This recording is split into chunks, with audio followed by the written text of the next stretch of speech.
Entre las desapariciones misteriosas, hay a veces algunas que quedan inexplicablemente ligadas a los lugares donde se han producido, ya sea por las sombrías circunstancias de la propia desaparición o por alguna historia heredada del lugar. A veces uno no puede separarse del otro. El lugar y el incidente se unen en una ceremonia de pistas misteriosas y desconcertantes. El misterio tiene oscuras historias que claman ser contadas. Yo soy Paul, y esta es una de esas historias.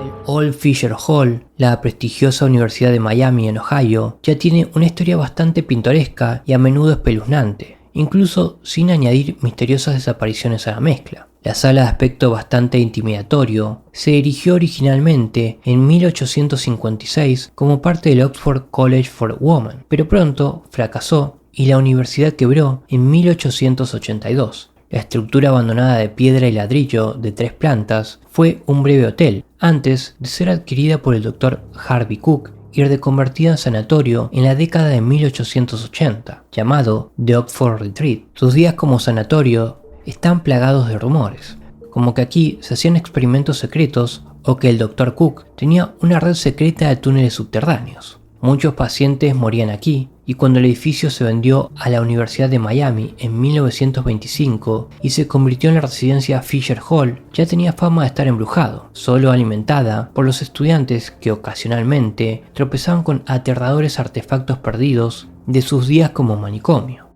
En 1953 vivía en Fisher Hall un estudiante de segundo año de la universidad llamado Ronald Henry Tamen Jr. Era un estudiante prometedor y popular, que participaba en muchas actividades como la banda de jazz de la universidad, la fraternidad Delta Tau Delta y el equipo de lucha libre de la escuela, y además sacaba buenas notas. No había nada que le distinguiera como un miembro de éxito del alumnado. Pero una noche de abril de ese año, las cosas darían un giro oscuro y Tamen desaparecería de la faz de la Tierra para convertirse en el misterio sin resolver más famoso de la historia de esta universidad.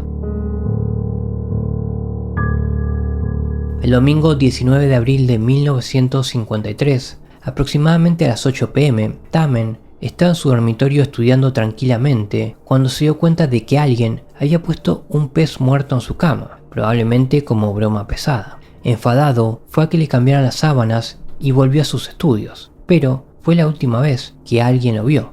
Se sabe que volvió a su habitación y entró a las 8:30 p.m. y aunque nadie lo vio salir de nuevo, cuando su compañero de habitación, Charles Findlay, volvió a eso de las 10 p.m., Tamen no estaba por ninguna parte. Las luces estaban encendidas, la radio sonaba y en su escritorio había un libro de texto abierto. Su reloj, su ropa, su cartera, las llaves del auto, el carnet de identidad y otros objetos personales estaban ahí, y su compañero de piso supuso que se había ido de fiesta con su fraternidad. Se avisó a las autoridades que descubrieron que el auto de Tamen, un Chevrolet sedán dorado de 1938, seguía en el aparcamiento, con su preciado violín bajo el asiento trasero. Curiosamente se descubrió que la noche anterior se había dejado olvidado el abrigo, a pesar de que en abril hacía un frío inusual y caía una nevada. Su cuenta bancaria estaba intacta, y se calculó que había salido de la habitación con no más de 15 o 20 dólares encima. Se consideró raro que a pesar de que Tamen había abandonado su curso de psicología unas semanas antes, el libro de texto que estaba abierto en su escritorio era de esa misma clase. ¿Por qué iba a estudiar eso? No se encontró que nada faltara, salvo una funda de la almohada del joven, aunque se desconocía qué relación podía tener con algo. Todo era muy desconcertante, ya que todo en la habitación parecía estar en orden como si Tamen fuera a volver en cualquier momento, y como no había señales de lucha, y el hecho de que el joven era un hombre grande e intimidante, no se pensó que hubiese sido secuestrado a la fuerza de su habitación. Sin embargo, al preguntar en la residencia, se comprobó que nadie lo había visto salir, y que no había ocurrido nada fuera de lo normal esa noche, por lo que la policía se vio obligada a especular. ¿Habría sufrido algún tipo de enfermedad mental? ¿Quería ir a la fraternidad y se había perdido? Pero si era así, ¿por qué no tomó su chaqueta? ¿Qué estaba pasando? La policía no tardaría en encontrar más pistas y pormenores extraños. Una mujer que vivía en el pueblo al lado, a unos 12 kilómetros al este del campus de la universidad, llamó para decir que un hombre que, según ella, encajaba con la descripción de Tamen, se había presentado en su casa en mitad de la noche para preguntarle cómo llegar a la parada de autobús más cercana. Afirmó que el hombre parecía estar en una especie de trance, con la cara manchada de tierra y sin abrigo a pesar del frío que hacía. Dijo que le había dado instrucciones, pero que el autobús había cerrado por la noche, por lo que era imposible que se hubiese subido a uno. La policía empezó a sospechar que podría haber sido parte de un ritual de iniciación de la fraternidad de Tamen que había salido terriblemente mal, que le habían sacado de repente de su habitación, quizás cubriéndole la cabeza con aquella funda de almohada, y luego lo habían enviado a hacer algún recado desconocido, pero Delta Tau Delta lo negó. Otra extraña pista descubierta años después fue que unos meses antes de la desaparición de Tamen, este había solicitado hacerse un análisis de sangre para determinar su grupo sanguíneo en el condado de Hamilton, a pesar de que podía habérselo hecho en el campus. La policía había descartado el crimen y las novatadas de la fraternidad, lo que dejaba pocas opciones. ¿Había decidido escaparse? Era un estudiante popular que, según sus padres, no tenía problemas de depresión y no había expresado ninguna infelicidad en particular, así que ¿por qué iba a hacer eso? A lo largo de los años se han disparado las teorías. Una de ellas es que fue reclutado por la CIA para la guerra de Corea, o que, por el contrario, había escapado de la conscripción, pero no hay pruebas de ninguna de estas dos teorías. Otra hipótesis es que tal vez había dejado embarazada a una chica y quería evitar avergonzar a su familia, lo que podría explicar el análisis de sangre, pero esto es puramente especulativo. Otra teoría es que había tenido algún tipo de episodio de amnesia o había entrado en un estado de fuga, pero entonces, ¿qué había causado esto y por qué desapareció sin más, sin que se encontrara ningún cuerpo? Por supuesto sigue existiendo la idea de que fue una broma de la fraternidad que salió mal y que sus hermanos de fraternidad podrían incluso haberlo matado accidentalmente y haberse deshecho del cuerpo, pero de nuevo, la fraternidad lo ha negado rotundamente y nunca ha habido ninguna prueba en este sentido. Existe la idea de que los fantasmas de Fisher Hall tuvieron algo que ver. Tal vez la locura de los años en el sanatorio se proyectó en él y le hizo cometer una imprudencia. También en esta línea hay un relato interesante que data de noviembre de 1953, apenas unos meses después de su desaparición. Esa noche los residentes de Fisher Hall afirmaron que les había despertado alguien cantando en el exterior.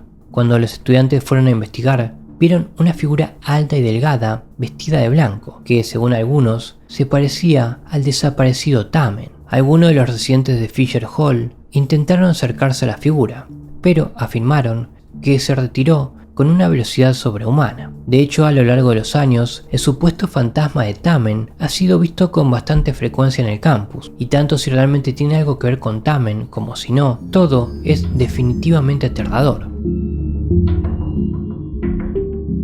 En 1978, Fisher Hall fue demolido, y solo para estar seguros, la policía lo hizo registrar completamente, pero nunca se encontraron restos. De hecho, nunca se le ha vuelto a ver, no ha habido ninguna pista nueva. Una persona que cree conocer la respuesta es la ex alumna de la Universidad de Miami, Jennifer Wagner, que ha pasado casi una década profundizando en el caso en su propia investigación personal. Descubrió que el FBI se había deshecho de las huellas dactilares de Tamen en 2002, lo que resulta extraño, ya que la agencia solo suele hacerlo 7 años después de que se demuestre la muerte de una persona, algo que nunca ha ocurrido oficialmente con Tamen.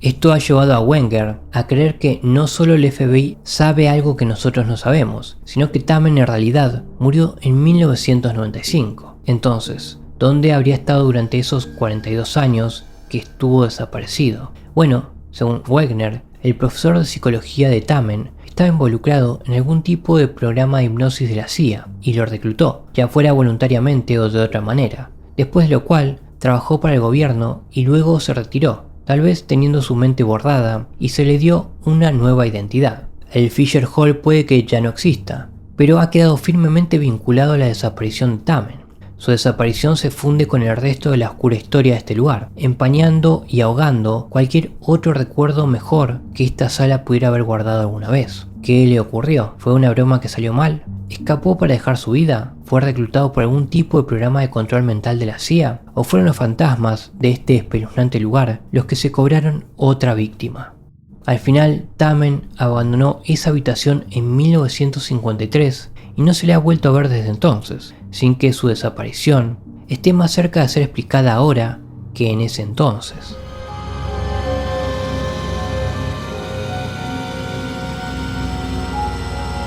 Espero te haya agradado esta oscura historia. Si fue así, considera suscribirte al canal y darle like al video. Que tengas una buena noche.